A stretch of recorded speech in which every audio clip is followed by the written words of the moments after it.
السلام عليكم ورحمة الله وبركاته. داوديال meel kastoo aad joogtaan ku soo dhawaada shabakada Kacab Media. Haddii ay tahay markii kugu horeysay aadna soo booqatay, fadlan waxaan ka codsanaynaa inaad nagu dhiirigeliso inaad subscribe saarto, like-ta aad taabato, gambaleelka aad furato, share-na aad dhahdo, wixii muuqaalkan fikir ahna aad ku reebto comment-yada. Waa maasantiin akhyaaray meel kastoo aad dunida ka joogtaan. halkan waxaad ugu baratay inaan ku soo gudbino barnaamijyo la xiriira arrimaha bulshada oo sidoo kale barnaamijyo funny ah oo dadku intooda badan ay jecleysteen isla markaana aan ku kasbanay taageerayaal badan. maanta waxaan idin hayaa arrin cajiib ah oo ku saabsan 5 tallaabo oo aad ku iloobi kartid qofka aad jecleyd isla markaana niyadda ka jabiyay. kolley qisooyin badan oo jacayl iyo sidoo kale qofka marka uu jacayl sameynayo waxyaabo kala duwan la kulmaya ama waa uu guuleystaa ama qasaaro iyo la kulmaa. dadka qaar jacaylkooda markay ay sheegtaanna waxa ku dhacda in maaragtay uu qofka uu jeclaa niyad uu ka jabiyo isla markaana lagu daadiyo. haddaba niyadjabkaasi waxa uu sababay isla markaana dad badan u sababay in qaarkood ay waashaan qaarkoodna ay maaragtay niyad aad ugu jabto isla markaana xoogaa maaragtay qof aan caadi ahayn aysan noqdaan.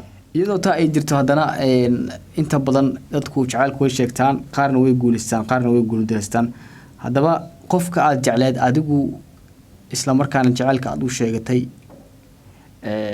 niyaddana kaa jabiyey, sidee qofkaas ugu gaashaaman kartaa oo adigu kalsooni aad ku siin kartaa?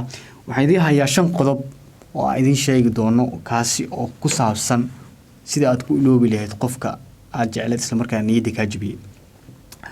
qodob koowaad waxa uu noqonayaa jooji sawirada xusuusii hore. waxa macquul ah in qofka aad jecleyd in sawiradiisa telefoonka smartiga aad wadato inuu kugu jiraan, aadna niyaddaada sidoo kale markaas aad ka soo sawaranaysid.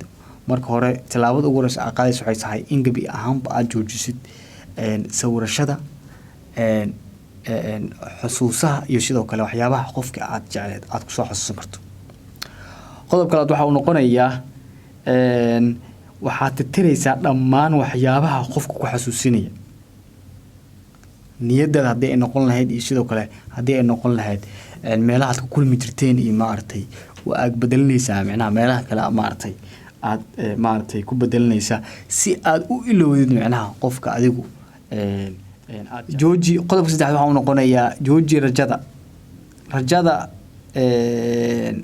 ama qofka inuu rajeeyo in uu heli doono ama hamigiisa uu ku jiro qof heblaay iyo qof hebel waa heli doontaa. jooji sameyso mustaqbal kale ka gudub gabi ahaanba jacaylkii niyadda kaa jabiyay isla markaana sidaas ku yeelay.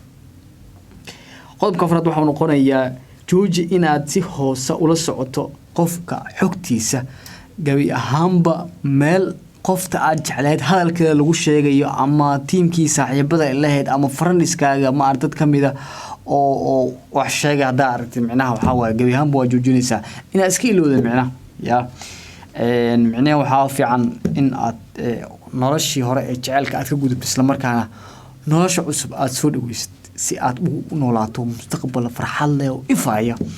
qodobka 5 waxa uu noqonayaa noloshii dib u hano waa nolosha dib u hano bulshada dhaxgal.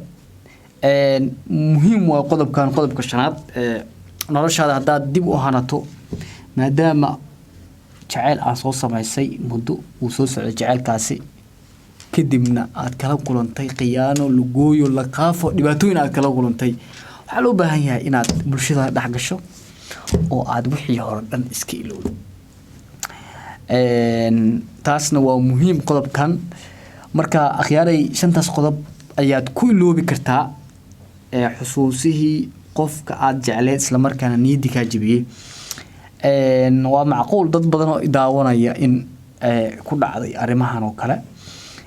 qodobkan waxa uu soo qaadanay waxaan soo weydiiyay dadka nagu xiran oo sheegay in loo baahan yahay inaan mowduuc caynkan oo kale aan ka hadalno maadaama dad badan ay jiraan oo qaarkood niyadda laga jabiyay isla markaana maaragtay qof ay jeclaayeen maaragtay niyadda ay ka jibiyeen shantan qodob haddaa isticmaasho oo aad ku dhaqanto aad hirgeliso waa ku muhiim waxaana filayaa in gabi ahaanba aad noqon doonto qof isku maaragtay kalsoon isla markaana nolol cusub samaysta muuqaalkii koobnaa ee aan ku sharaxaynay arrimahaasi halkaas aynu kusoo gabagabeynayna akhyaari subscribe hala badiyo like comment share waa mahadsantihiin dhammaantiin